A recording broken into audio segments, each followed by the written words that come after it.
پڑھیے قرآن پاک کا 15واں سپارہ آخر سے 16واں شروع سے. حضرت خضر علیہ السلام گئے, لوگوں نے سمجھے اسلام میں خشک مذہب ہے.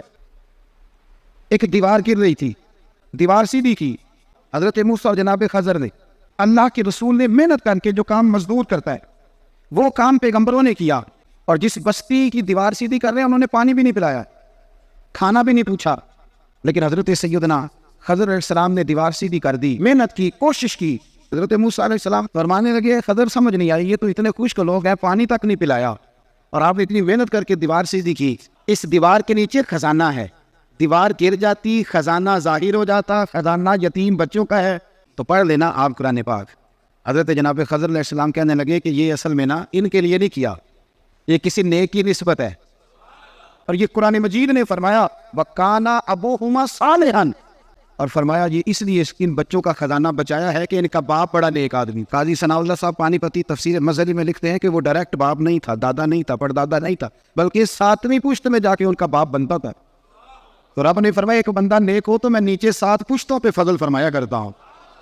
ہم لوگ سمجھتے ہیں کہ بھائی مفت میں سلوٹ کیوں کریں جی, پیار کیا ہوتا ہے, ادب کیا ہوتا ہے. اگر ایک بندہ نیک ہو اور 7ویں نسل میں جو اس کی اولاد ہو اس کے خزانے کی حفاظت کے لیے اللہ نبیوں کی ڈیوٹی لگاتا ہے, تو بتائیے پھر میرے نبی کی اولاد کی کیا شان ہو, پھر رسول اللہ کے خاندان کا کیا مرتبہ ہو, پھر اہل بیت نبوت کا کیا مقام ہو.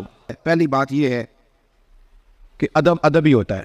امام راضی نے ایک بات لکھی ہے, وہ کہتے ہیں جو قاضی ہوتا ہے نا, قاضی جج, فرماتے ہیں اگر جج کے پاس مقدمہ آ جائے نا باپ اور بیٹے کا آپس میں جھگڑا ہے, اسے پتہ چل جائے کہ باپ سچا ہے بیٹا جھوٹا ہے, تو 100 دفعہ کہہ دے کہ باپ سچا ہے بیٹا جھوٹا ہے, باپ سچا ہے بیٹا جھوٹا ہے, باپ سچا ہے بیٹا جھوٹا ہے. لیکن اگر اسے پتہ چل جائے نا کہ بیٹا سچا ہے اور ابا غلطی پہ ہے, اب یہ تو 100 دفعہ کہے کہ بیٹا ٹھیک کہتا ہے, بیٹا سچا ہے, بیٹا سچا ہے, پر ایک دفعہ بھی یہ نہ کہے کہ ابا جھوٹا ہے. اس لیے کہ ادب والے کا جو مقام ادب ہے وہاں ادب کیا جائے, جو مقام اکرام ہے وہاں اکرام ہے.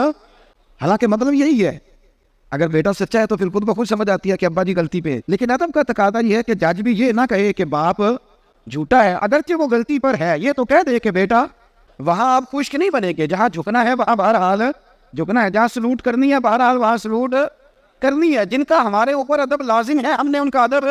بیگم صاحبہ نے MA B.Ed اس کے بعد M.Phil میں داخلہ لیا ہوا ہے, اماں گوٹھا چاپ ہے, بالکل ان پڑھ ہے, ناظرہ قرآن مجید بھی نہیں پڑھنا آتا. ادب کس کا کرنا ہے, بیگم کا کہ اماں کا؟ B.Ed بھی کیا ہوا ہے, M.A کیا ہوا ہے, M.Phil کر رہی ہے, اماں کا کیوں ادب کرنا ہے؟ اماں تو ان پڑھ ہے, بیوی پڑھی لکھی ہے. ہو سکتا ہے بیوی بڑی اچھی قاریہ ہو, عمدہ قرآن پڑھتی ہو, حافظہ ہو, عالمہ ہو, اماں کو نازلہ بھی نہ پڑھنا ہے, اور جنت پھر بھی ماں کے قدموں پہ نہیں چاہیے. اس لیے کہ اماں کا ادب اللہ رسول نے بتایا. اماں کا ادب یہ سمجھ لیں, ادب والے کا ادب. بزرگوں نے لکھا ہے کہ 3 قسم کے لوگ کسی کے مرید نہیں ہوتے.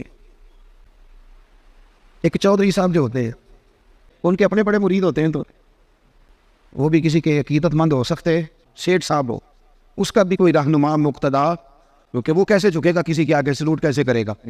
اسی طرح جو آدمی پڑھ لکھ جائے اس کا بھی کوئی پیر کوئی مرشد ہے, کیونکہ وہ خود سب سے زیادہ پڑھا لکھا ہے. وہ نہیں سمجھتے کہ ادب ادا کس چیز کا نام ہے. چند لوگ ایسے ہیں معاشرے میں جو دور ہو جاتے ہیں کیف سے, سرور سے,